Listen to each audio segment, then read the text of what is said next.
विस्मय जब जागे तो भूलकर भी उसे प्रश्न की सूली पर मत चढ़ाना। जब आश्चर्य विमुक्त हो मन तो चिंता को पास भी न फटकने देना। चिंता जहर है और विस्मय मरा कि धर्म की मृत्यु हो जाती और चिंता विस्मय की हत्या है। जब चित्त विस्मय विभोर हो,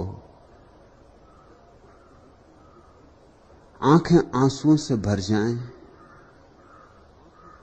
शरीर रोमांचित हो उठे, हृदय गदगद हो, नाचने का मन हो तो नाचना हजारों लाखों करोड़ों तारों के नीचे। प्रश्न बनाने की बजाय नाचना ज्यादा सार्थक है।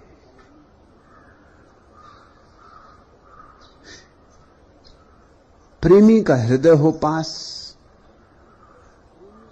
गुफ्तगू करनी हो तारों से तो दो बात कर लेना, एक गीत गा देना, एक प्रार्थना कर लेना। आकाश की अपूर्व अनुभूति के समक्ष सिर झुका देना कि भूमि पर पड़ जाना, साष्टांग दंडवत कर लेना, पर प्रश्न मत बनाना, मत पूछना क्यों। जैसे ही पूछा क्यों, चूक हो गई, बड़ी चूक हो गई, फिर तीर निशाने पे कभी ना लगेगा। जैसे ही हम पूछते हैं क्यों, जो विस्मय हृदय को आंदोलित कर देता है वह हृदय तक नहीं पहुंच पाएगा, अटक जाएगा क्यों के जाल में, मस्तिष्क में उलझ जाएगा, क्यों का कांटा उसे मस्तिष्क में अटका लेगा। फिर चिंतन चलेगा, विचार चलेगा, दर्शन शास्त्र का जन्म होगा, मगर धर्म की अनुभूति नहीं होगी। और अनुभूति से ही सत्य के द्वार खुलते। चिंतन विचार सत्य के द्वार खोलने में असमर्थ है। चिंतन विचार की कुंजियां सत्य के द्वार पर पड़े ताले के समक्ष बिल्कुल नपुंसक है। सोचोगे भी तो क्या सोचोगे? जिसे नहीं जानते हो उसे सोचोगे तो कैसे सोचोगे? सोचना तो जुगाली की प्रक्रिया है। भैंस को देखा, घास चर लेती, फिर बैठ जाती, फिर उसे वापस निकाल निकाल के जुगाली करती। जो चर लिया है उसी की जुगाली हो सकती, जो नहीं चरा है उसकी जुगाली नहीं हो सकती। विचार जुगाली, किताबों में पढ़ लिया, लोगों से सुन लिया, फिर उसी को बैठ के जुगाली करने लगे। विचार कभी मौलिक नहीं होता और सत्य सदा मौलिक है। इसलिए विचार और सत्य के रास्ते कभी एक दूसरे को काटते नहीं। जो विचार में पड़ा सत्य से चूक जाता है। जिससे सत्य में जाना हो उसे विचार से सावधान होना होगा। विचार को तो देखते ही सिर उठा रहा है, सावधान हो जाना, सजग हो जाना। विस्मय प्रीतिकर है, विचार घातक है। यह तो उचित है सामुन अली कि तुम्हें करोड़ों तारों को देखकर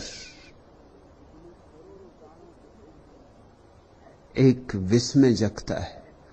हठात तुम अवाक रह जाते हो, तुम्हारी आंखें ठगी की ठगी रह जाती कि क्षण भर को जैसे हृदय न धड़कता हो, कि जैसे श्वास अवरुद्ध हो जाती हो। यह तो शुभ है, लेकिन जैसे ही तुमने पूछा क्यों, यह सब किस लिए हुआ, किसने किया, क्या है इसके पीछे कारण, कि तुम चूके, कि तुम रिपटे, कि तुम गिरे सीढ़ी से, कि धर्म से तुम्हारा साथ छूटा। अब तुम्हारा चिंतन दर्शन का होगा और दर्शन का चिंतन अनिवार्य रूप से विज्ञान के चिंतन में परिणत हो जाता है।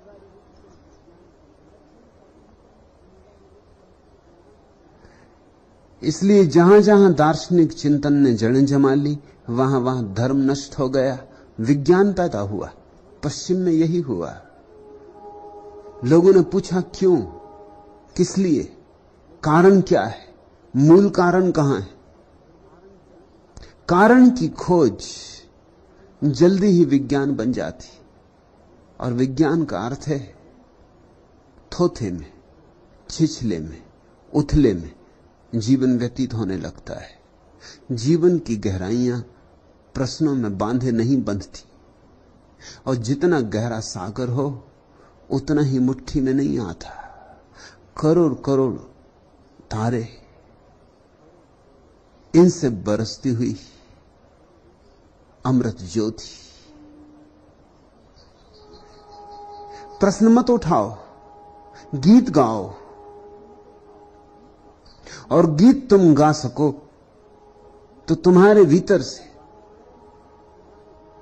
तुम्हारे ही अंतस से, बिना प्रश्न पूछे उत्तर का आविर्भाव हो जाएगा। और उत्तर भी ऐसा उत्तर नहीं कि जिसे तुम उत्तर कह सको, उत्तर भी ऐसा उत्तर कि जिसमें तुम गीले हो जाओगे, भीग जाओगे, जो तुम्हें रूपांतरित कर जाएगा, जो केवल बौद्धिकता नहीं होगा बल्कि तुम्हारी अंतरात्मा बनेगा। तुम पूछते हो क्या ब्रह्मांड में हम अकेले पृथ्वीवासी, जान के भी क्या होगा। अगर अनंत अनंत पृथ्वियों पर भी लोग हों तो क्या होगा। पड़ोसी से तो प्रेम नहीं हो पा रहा है। सामुन अली मुसलमान हिंदू को प्रेम नहीं कर पा रहा है, जैन मुसलमान को प्रेम नहीं कर पा रहा है,